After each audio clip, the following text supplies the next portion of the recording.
अस्सलामुअलैकुम दोस्तों, ਤੁਸੀਂ ਵੇਖਦੇ ਪਏ ਨੇ ਆਪਣਾ ਵਤਨ ਪੰਜਾਬ ਟੀਵੀ। ਮੈਂ ਤੁਹਾਡਾ ਮੇਜ਼ਬਾਨ ਅਲੀ ਸ਼ੇਰ। ਜਿਵੇਂ ਕਿ ਡੇਲੀ ਦੀ ਨਿਸਬਤ ਨਾਲ ਦੋਸਤਾਂ ਨੂੰ ਵੀਡੀਓ ਮਿਲਦੀ ਆਈ ਮਾਸ਼ਾਅੱਲਾ ਸਾਹੀਵਾਲ ਚ ਗਾਂ ਲੱਭ ਕੇ ਲਿਆਂਦੀ ਦੋਸਤਾਂ ਵਾਸਤੇ। ਗਾਂ ਕਮਾਲ ਦੀ ਲੈਣਾ ਦੇਣਾ ਮੁਕੱਦਰ ਨਸੀਬ ਦਾ ਹੁੰਦਾ ਹੈ। ਪਹੁੰਚਦੇ 10 ਮਿੰਟ ਲੱਗ ਜਾਂਦੇ ਨੇ। बाकी थोड़ी खातिर सफर दोस्तों की खातिर पूरा करीदा है। सह दोस्तों का हुक्म है भाई अली शेर को गां लभे चंगी नस्ल जात वाली ते अज माशाअल्लाह लभ गई है ते मालिक नाल सारियां गल्लां करांगे। पहले कैमरामैन गां नूं विखा लो थोड़ी जी माशाअल्लाह। की हाल है जनाब? माशाअल्लाह क्या बनवाइए जी। बस मेहरबानी नहीं यार, बस खुश रहो जनाब। यार आई ना क्या नाश्ता पानी करके निकले हैं माशाअल्लाह। दोस्तों गां की तसल्ली कर लेनी है। गां माशाअल्लाह कमाल का तोहफा है। लाल गोरा रंग है, पूरी साहिवाल क्लियर माशाअल्लाह। मुठ मुठ दे सिंह ने। बाकी गां किसी पासों कमी कानी है। थण भी माशाअल्लाह उस तरीके नाल मुठ मुठ दा अपनी अपनी जगह ते वखरा वखरा और लाल गोरी दुन्नी बड़ी सोहनी कंबल माशाअल्लाह कुहाट हर चीज़ माशाअल्लाह क्वालिटी वाली है। लेना देना नसीब तो मुकद्दर होंदा है। जानवर शायद सारे तुसी तक लेने ने, किसी पासों गां दे विच कमी कानी है। बच्चा ला बई नालों नाल चवाइयां करने हैं माशाअल्लाह। आर्डर क्वालिटी गां नूं माशाअल्लाह बड़ा कमाल दा है ते थल्ले बच्चा भी माशाअल्लाह कमाल दा है। सीधा करो जी माशाअल्लाह। अच्छा दोस्तों तसल्ली कर लेनी है। एक निक्किया पानी लै पे थण दो बच्चा खाना मुंह नहीं ला रहा।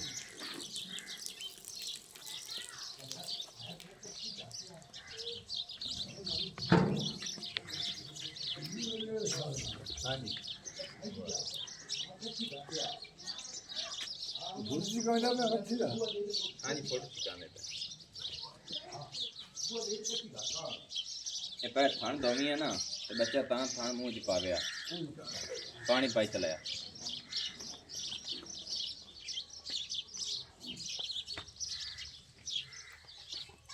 माशाअल्लाह दोस्तों तसल्ली कर लेनी है कि बच्चा इतना शौकीन है कि थनन मुंह नहीं ला रही है इस वजह तो कि अगे थन मिट्टी नाल गले हुए ने तो कोशिश करने दुआ के तसल्ली नाल इंशाअल्लाह। बच्चा बड़ा शौकीन है माशाअल्लाह। वेड़ा है थले। बाकी मालिक को पूछ लेने ये कितना सुआ है निकया? दूसरा सुआ हुण सोई है। कितने दिन हो गए सोई नूं? हो गया 6-7 दिन 6-7 दिन हो गए सोई नूं। माशाअल्लाह माशाअल्लाह सही हो गया दोस्तों। 7-8 दिन हो गए सोई नूं। 9-10 भी ला सकते हैं। बाकी जट बंदे ने, जट्टां बंदियां दा कोई लेखा नहीं होंदा माशाअल्लाह।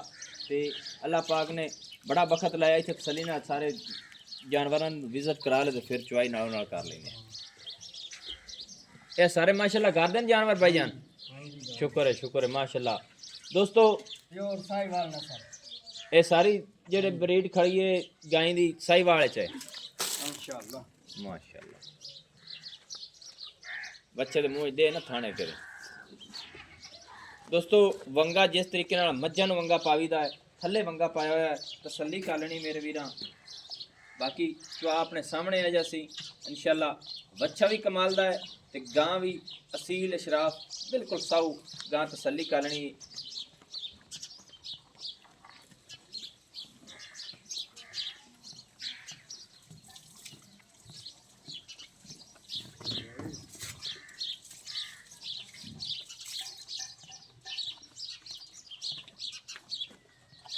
ये पार्टी पेशावर में आई है जी। ते इत्थे रंगी है। अच्छा और बाबा कोई दा पिया मैं कहे पार्टी पेशावर आई है ते इत्थे रंगे ने ठा पैनी ते ने क्या बच्चन फड़ बा मज्जा ना था माशाअल्लाह। इत्थे नाल ही बन्नी क्योंकि बाबा मैं जानना है ये उनका परिवार है। माशाअल्लाह दोस्तों खान भी गां दा कमाल दा मुठ मुठ दा अपनी अपनी लोकेशन ते वखरा वखरा माशाअल्लाह बहुत चंगा है।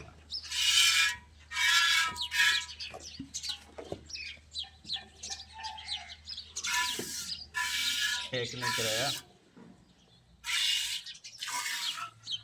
माशाअल्लाह।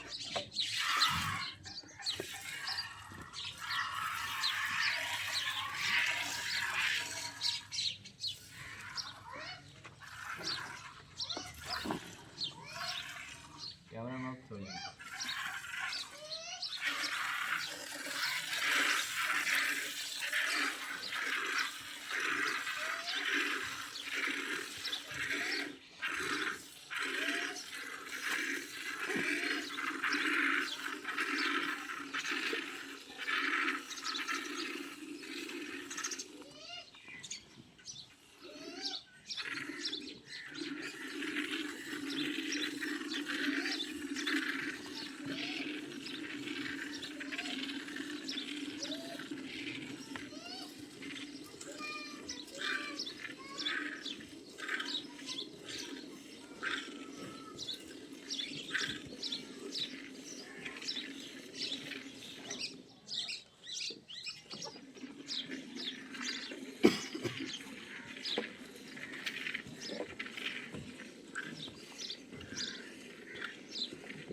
बच्चन छाड़ दे ये नहीं रजा माशाल्लाह।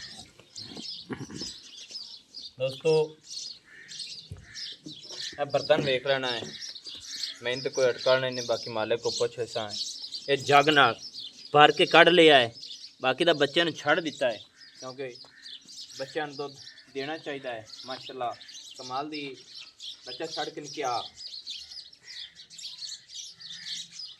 ये बर्तन कितने लीटर होता है? 6 लीटर टोटल 6 है या मसाला जग हटा 6 है? जग हटा से अच्छा टोटल किन्ने का है? Total 7 kilo. हाँ जी 7 किलो 7 लीटर का टोटल। हाँ जी यानी कि जेड़ा 2 दिन दूध तू देना हाँ जी 7 लीटर उनके मुताबिक है। हाँ जी उनके मुताबिक ये किस टाइम की चुवाई की थी आपा? सुबह दी शाम दी? सुबह दी। हुण सुबह दी। हाँ जी दोस्तों सुबह का चुआ आज दूध गां कढ़िया है, घंटा डेढ़ लेट हुई है मेरे पहुंचने की वजह से। हाँ जी ਆਪਾਂ ਗਾਂ ਚੋ ਲਈਏ, ਬੱਚੇ ਨੂੰ ਰੱਜ ਕੇ ਦੁੱਧ ਛੱਡਿਆ, ਆਪਾਂ ਇਹ ਕਿਹਨੇ ਕੀਤਾ ਕਿ ਮੇਰੇ ਕੋਲ ਆ ਜਾ। ਦੁੱਧ ਅੰਦਾਜ਼ੇ ਦੇ ਮੁਤਾਬਿਕ ਜਿਹੜਾ ਆ ਜੱਗ ਹਟਾ ਤੇ ਗਿਣਿਆ ਜਾਵੇ 5 ਲੀਟਰ ਆਪਾਂ ਗਿਣ ਸਕਨੇ ਆ। ਗਾਂ ਸਾਰੀ ਚੋਈਏ 6 ਲੀਟਰ ਇੱਕ ਟਾਈਮ ਦਾ ਦੁੱਧ ਹੈ ਗਾਂ ਕੋਲ। 12 ਲੀਟਰ ਸਾਰੀ ਗਾਂ ਚੋਈਏ 12 ਲੀਟਰ ਦੁੱਧ ਹੈ। ਬੱਚੇ ਨੂੰ ਛੱਡੀਏ ਤੇ 10 ਲੀਟਰ ਹੈ, शायद 1.5 किलो तो उत्ते दुध होवे। अगर आपकी जात को उसू को फक्का लांदी उसी बच्चे नु गाई वैसे रजा लेंदी ने कई कई हैं जी रजांदी हैं। दुआ सुआ अपना गां सोई हुई है एवें थल्ले बच्चा 8 तो 10 दे हो गए सोई नु 10 लीटर बच्चे नु छड़ के दुध एवें। आ माल जानवर सारा अपना है माशाल्लाह। नस्ल जात चंगी ए बच्चा ही आदे किसे बड़ा दई आधा जाति बड़ा दई यार उधर खड़ा जी वो दिखा देना कि हम तो खड़ा ही कर। अच्छा यानी कि रेट ते की होया? हाँ जी रेडी सही हो गया। ते हुण जेड़ा ना ਇਹਦਾ ਰੇਟ ਦੱਸ ਗਾਂ ਦਾ ਸੋਹਣਾ ਜੀ ਛੋਟਾ ਜੀ ਕਰੀ ਚੁੱਕ ਕੇ ਪੈਸੇ ਨਾ ਮੰਗੇ। 3.5 लाख 3.5 ਲੱਖ ਰੁਪਈਆ। ਇਹਦੇ ਵਿੱਚ ਪਿਆਰ ਮੁਹੱਬਤ ਹੈ ਕੋਈ? यार मोहब्बत फिलहाल तो बात है ਨਹੀਂ ਨਹੀਂ ਪੱਕੀ ਜੀ ਕਰ ਦੇ, ਥੋੜੀ ਜਿਹੀ ਕਰ ਦੇ ਜਿੱਤੀ ਬੰਦੀ 340 काट में 3,40,000 ਰੁਪਈਆ। ਦੋਸਤੋ 3,40,000 ਰੁਪਈਆ ਵਿੱਚ ਗਾਂ ਦੀ ਡਿਮਾਂਡ ਹੈ। दूसरा सुआ क्लियर साहिवाल थले वच्छा भी माशाल्लाह चौलास्तानी साहिवाल है क्योंकि इनके डब आ गए जिमें गां दे चुआज फर्क नहीं है। दुध माशाल्लाह बच्चे ने छड़ के 10 लीटर मिलावांगे, अगर बच्चे नु ना छड़िए माशाल्लाह मैं तो लगदा तो फिर पास होगी हैं। हाँ जी बस दोस्तों फिर पसी खड़ी गां क्योंकि बच्चे नु दुध दोबारा देंदी है। गावां दा वैसे ही रूटीन रूटीन होंदा है। सारी चोल भी तो बाद बच्चे नु छड़ बच्चे तो रजा देंदी रजा देंदियां ने। बाकी मैं कोशिश की कि लीटर डेढ़ छड़ के उस तो बाद चोया गया है। नंबर अपना व्हाट्सएप पर होंदा 0301 65 29 776 तहसीलो ज़िला पाकपतन शरीफ डाकखाना होता। दोस्तों की खातिर अच्छी और बेहतरीन वीडियो लेके हाजिर होऊंगा। अल्लाह हाफिज़। पाकिस्तान जिंदाबाद।